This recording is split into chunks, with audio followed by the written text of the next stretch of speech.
Rain poured relentlessly over the quiet city, turning the streets into rivers of silver. Beneath an old stone bridge, Leah huddled close to the wall, wrapping her thin arms around herself. Her jeans were soaked, her shoes torn, and the cold bit through her like 1,000 tiny needles. The faint sound of laughter and car horns echoed from the distance, the sound of a world that no longer belonged to her. She looked down at her worn-out backpack, its fabric frayed from months on the streets. Inside were the last pieces of her life: a photograph of her mother before she passed, a small notebook filled with drawings, and a broken pendant she could never part with. She closed her eyes, trying to remember what it felt like to be warm, to have someone waiting for her. But those memories had faded into something that hurt too much to recall. A flash of movement caught her attention. On the far end of the park, a little girl was running. No umbrella, no coat, just a small figure splashing through puddles, her ponytail bouncing behind her. Leah frowned. "What's a kid doing out here?" she muttered to herself, pushing off the wall. The girl, Maya, stumbled on the slippery path and fell to her knees. A sharp cry escaped her lips. Leah hesitated for a moment, her instincts warning her to stay hidden. People didn't trust girls like her. But when she saw the child trembling, something inside her refused to ignore it. She grabbed her backpack and ran across the wet ground. Hey, it's okay," Leah said gently, kneeling beside her. Maya looked up, startled, her big brown eyes full of tears. She clutched a tiny stuffed rabbit to her chest, its fur muddy and soaked. "Are you hurt?" Leah asked. Maya shook her head, sniffling. "No, I just fell." Her voice trembled. Leah noticed the scrape on her knee and tore a strip from her own sleeve to wipe away the dirt. "You shouldn't be out here alone," Leah said softly. "I ran away," Maya murmured. "I don't want to go back." Leah blinked in surprise. "Ran away? Why?" The little girl's chin quivered. "Because nobody listens to me. Daddy's always working, and my nanny says I'm spoiled. But I'm not. I just miss my mom." Her eyes filled with tears again, and she hugged the stuffed rabbit tighter. Leah's throat tightened. She knew that kind of pain, the hollow ache of missing someone you could never get back. "I'm sorry," she whispered. "I know what that feels like." Maya looked at her curiously. "You don't have a mom either?" Leah shook her head. "No, not anymore." For a moment, they sat in silence, the rain falling around them like a curtain of soft noise. Then Maya looked around and asked, "Do you live here?" Leah gave a short, embarrassed laugh. "Sort of. I don't really have anywhere else to go." The little girl blinked, her brows furrowing. "You don't have a home?" Leah hesitated, then nodded.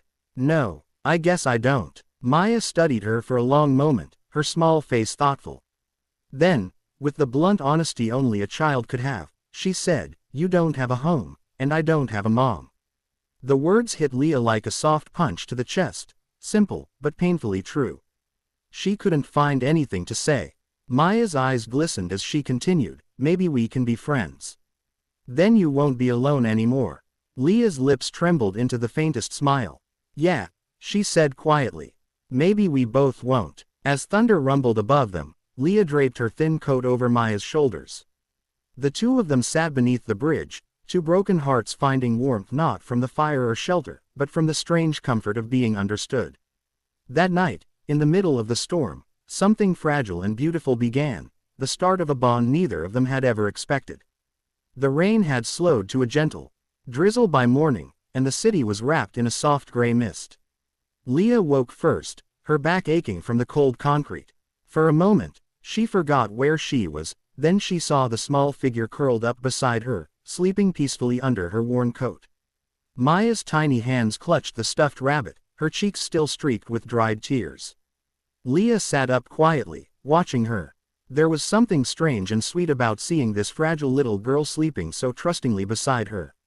Nobody had trusted Leah in a long time, not since she'd run away from the foster home where she'd been treated like a burden. Most people crossed the street when they saw her now. But Maya had stayed. A soft groan escaped Leah's lips as she stretched her legs. Her stomach growled loudly, reminding her she hadn't eaten since yesterday.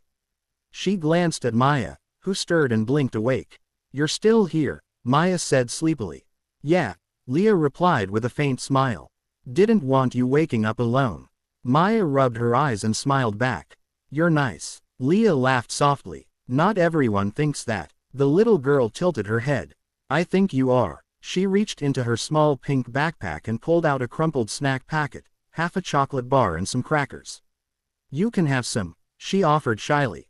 Leah hesitated. That's yours. I want to share, Maya insisted, breaking the chocolate and holding it out. Leah's heart squeezed as she took it. It wasn't much, but to her, it felt like a feast, not because of the food, but because someone had shared it with her out of kindness. They ate quietly, watching the rainwater drip from the edge of the bridge. Maya started talking again, her voice soft and full of innocence. My mommy used to take me to the park on Sundays. We'd feed the ducks and eat ice cream. She smelled like vanilla and always sang when I was sad. Her voice faltered, but she got sick, and then she went to heaven. Leah stared down at her hands. My mom was like that too, she said quietly. She used to sing when the lights went out in our apartment. After she died, nobody wanted me. So they sent me to different houses. None of them ever felt like home. Maya's eyes widened. You mean, you were all alone?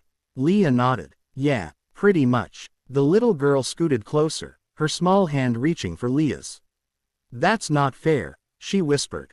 You're really nice. People should want you. Leah swallowed hard, fighting the lump in her throat. She hadn't heard words like that in years. She squeezed Maya's hand gently. Thanks, kiddo. Hours passed as they talked. About silly things, favorite colors, dreams, and stories. Leah found herself laughing, really laughing, for the first time in months. Maya giggled at Leah's bad jokes and told her about her big house, her toys, and the nanny who never smiled.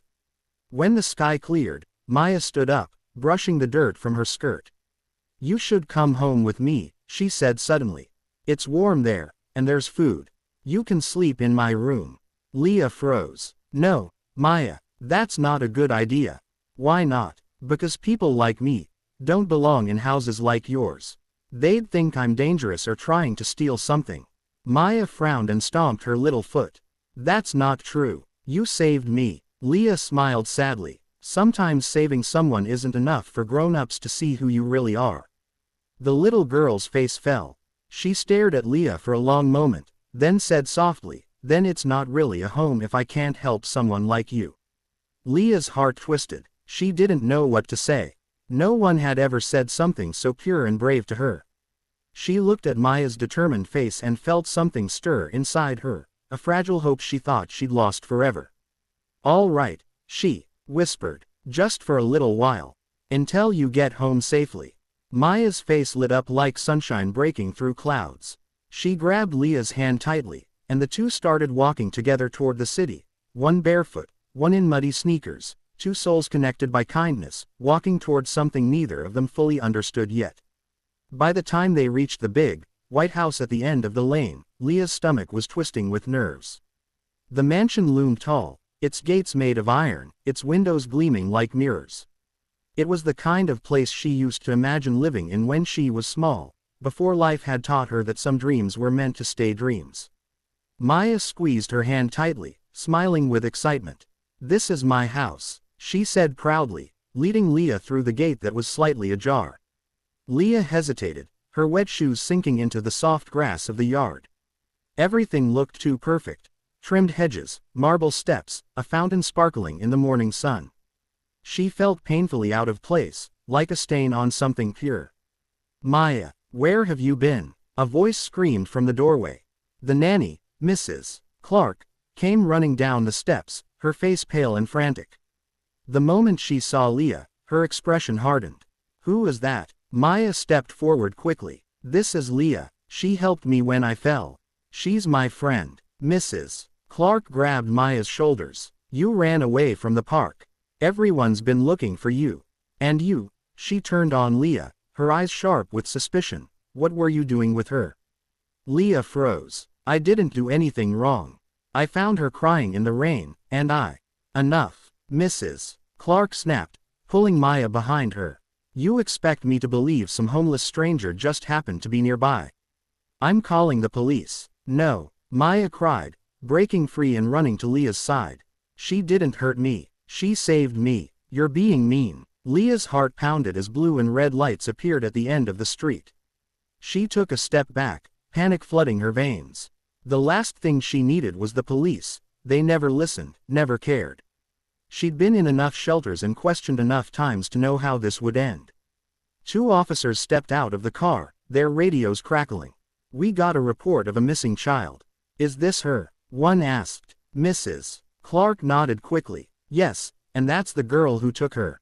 "That's not true," Maya shouted, tears streaming down her face. "She didn't take me. I ran away. Please don't take her away." Leah raised her hands slightly, her voice trembling. "I didn't mean any harm. I was just trying to help."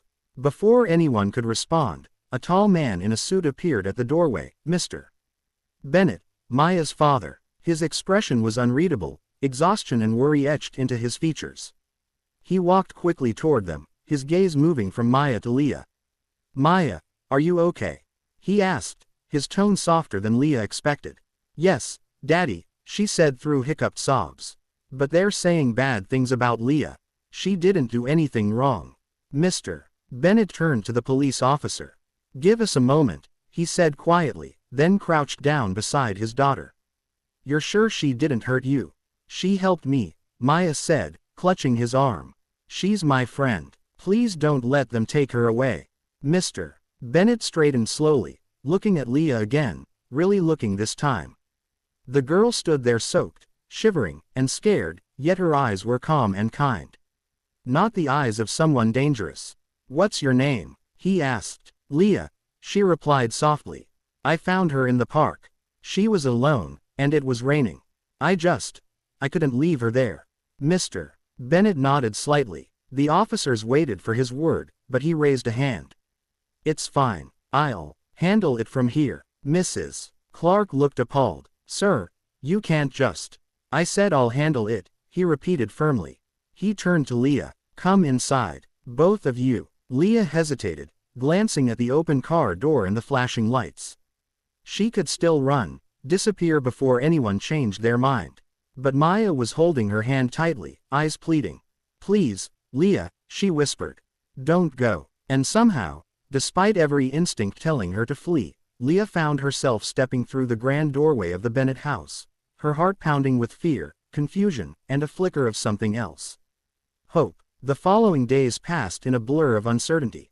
Leah woke each morning half expecting to be told to leave, but each time she opened her eyes, she found herself in a warm guest room, wrapped in clean blankets that smelled faintly of lavender. It felt unreal, too safe, too quiet. She wasn't used to stillness. The house was enormous, but somehow, it didn't feel like a home. It was beautiful, yes, but empty, like a museum of memories that had long stopped living. Maya made sure Leah was never alone. She showed her every corner of the house, her playroom, the big garden, the music room where her mother used to sing. "Daddy never comes in here," she whispered once, tracing her fingers over the piano keys. "It makes him sad." Leah could feel that sadness too, hanging in the air like a ghost neither of them could see but both could feel. Mr. Bennett kept his distance at first, watching Leah quietly from across rooms or hallways. He asked questions, polite, careful questions, about her background, her schooling, how long she'd been on the streets. Leah answered honestly, though shame clung to every word. She expected judgment, maybe even pity. But instead, he listened in silence, his face unreadable but not unkind. One afternoon, she overheard him speaking with a social worker in his office.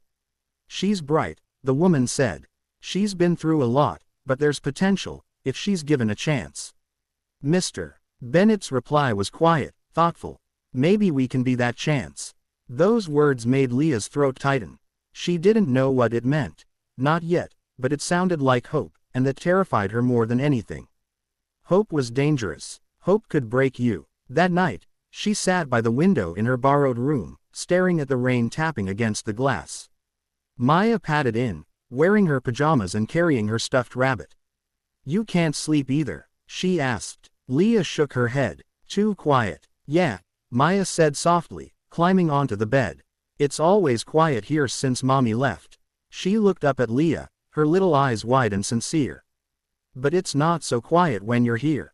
Leah smiled faintly. That's a good thing. Maya nodded eagerly. It's a home now. Because you're here. The words hit Leah like a soft blow, gentle, but powerful. She wanted to believe it, but years of being unwanted whispered back that it couldn't last. I don't know if I can stay, Maya. Maybe your dad just feels sorry for me.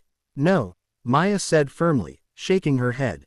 He doesn't smile much, but he's different when you're around. You talk to him like a real person. Not like the others. She hesitated, then took Leah's hand. Please don't leave. You're my family now. Tears welled in Leah's eyes before she could stop them. She squeezed Maya's hand tightly, her voice trembling. I never thought I'd have something like that again. The next morning, Mr. Bennett called them both into the living room. He looked awkward, as if he hadn't practiced what he was about to say. Leah, he began, I spoke with social services. They agree you can stay here, for as long as you need. You'll go back to school, we'll get you proper clothes, and a real room. If you'd like it. Leah blinked, speechless. You mean, I can stay? He nodded. Yes, not out of charity, but because Maya needs you. And maybe, we all need a little more family around here. Maya squealed with joy, throwing her arms around Leah. Leah froze for a moment, then hugged her back, laughter and tears mixing together. Later that evening, the three of them sat on the balcony, watching the sunset paint the sky in gold and pink. Maya leaned against Leah's shoulder, her small hand in hers. See, she said softly, you have a home now. Leah smiled through tears, her heart finally quiet. Yeah, she whispered, and you have a mom, right here in your heart. For the first time in years, she believed it. They both did. Two broken souls who had found in each other what life had taken away. Not just a home, not just a family, but love.